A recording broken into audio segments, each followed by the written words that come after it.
Hey guys, Brian Tong here with CNET.com, and joining me today are senior writer Ina Freed, thanks for coming out, and associate editor Josh Lowenson. Hi. Hi. Now, we all know all the hype. Apple just unveiled its iPad. After many rumors and speculations, everybody's been talking about this thing, but we wanted to ask the question, is this thing really going to succeed or fail? So I just want to throw it out there. This is a multifunctional device. We really haven't seen something like it, but where does it replace anything that we have already, Ina? I think there's only one or two things it might replace. It's not going to replace your phone. It's not going to replace your laptop. It might be a different option for people that want something like a Kindle. It's a portable entertainment device. So if you want to browse the web, if you want to read magazines, newspapers, watch some movies, it might replace something else you might buy, but it's not going to replace something you already have. Yeah, what about you, Josh? Well, I think it sits somewhere in the middle. For people who already have an iPhone, it's a little bit bigger, and for people who want a laptop, it's not quite a laptop. So it's in this kind of middle comfort zone where it's not one thing or the other. So I think there's definitely a market for that, and we'll just see how big it is. For you individually, does it replace anything that you guys have or a need? I travel a lot, and so I have a Kindle right now. It's not as good for reading books as the Kindle, I don't think, but it is better for magazines, newspapers, and obviously can do a whole bunch of other things. So as long as the battery life's okay, it might kick the Kindle out of my backpack.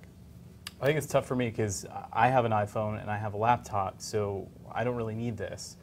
If I didn't have a laptop and I just had an iPhone, this might be a nice kind of entry-level way to get me into that kind of type of computing, because it does have a few more features than the iPhone. You know, a bigger screen for one, and longer battery life in some circumstances. So, you know, I think for people who don't have laptops, this is a good kind of step up from what they already have. Now, there's plenty of features. We could go down the list. We're not going to, but is there a feature that you think is really going to help this device succeed, or maybe a feature that this doesn't have that's really going to potentially make it fail? I think the one thing that's still really missing is multitasking.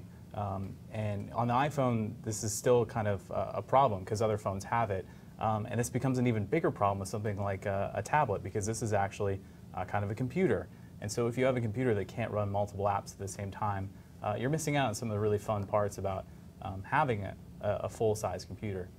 And that's one thing. It's, again, there's really no definition for this product. Some people might classify it as a computer. Some people don't even classify it as a computer. So is the multitasking that important? I mean, it also is part of the battery life, right? If you have a lot of multitasking, the battery life goes away. Is there any killer feature that you think will help it succeed? Well, I think there are some glaring omissions that flash support. I think the one thing that may really save the day for Apple is people love multi-touch. And a lot of people are criticizing the fact that there isn't some new interface. But I've seen the way people react to the Microsoft Surface.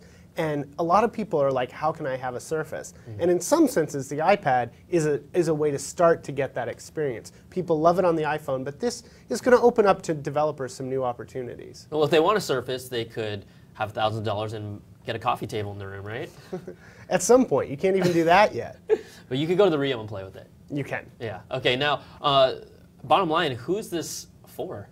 I think, like I said before, it's for people who might have an iPhone and they want the same kind of comfort and the experience they're used to, but on something a little bit bigger.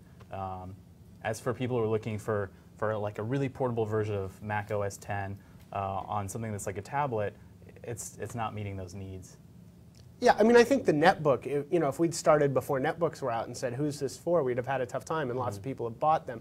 So I think it is for people that want a portable computing experience at a consumer price. I mean, it hits $500 it starts at. That's a consumer price. But it is another device. And so, you know, I think it doesn't have to have a killer app out of the gate, but I think pretty quickly there are going to have to be some experiences that people are like, yes, I'm willing to pay for it. And we may not know what those are. I think we've got to give developers some time.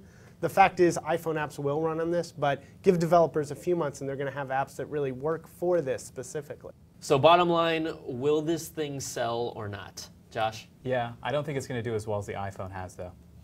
I tend to agree. I mean, I think the future versions of the iPad will probably do better. More like the original iPod, it takes a little time to build up. All right, guys, thanks a lot for coming out, and we'll just have to wait and see. This device, the iPad, will be coming out to store shelves in late March. For CNET.com, I'm Brian Tong. Hey, I'm Tom Merritt, host of CNET's Top 5. You know, there are many more than 5 reasons why you might want to watch Top 5. You can get a load of the best gadgets out there, the most popular ones, the worst downloads, top TV robots, and there's always a chance you could win fabulous prizes. Check out CNET Top 5 at cnet.com/top5.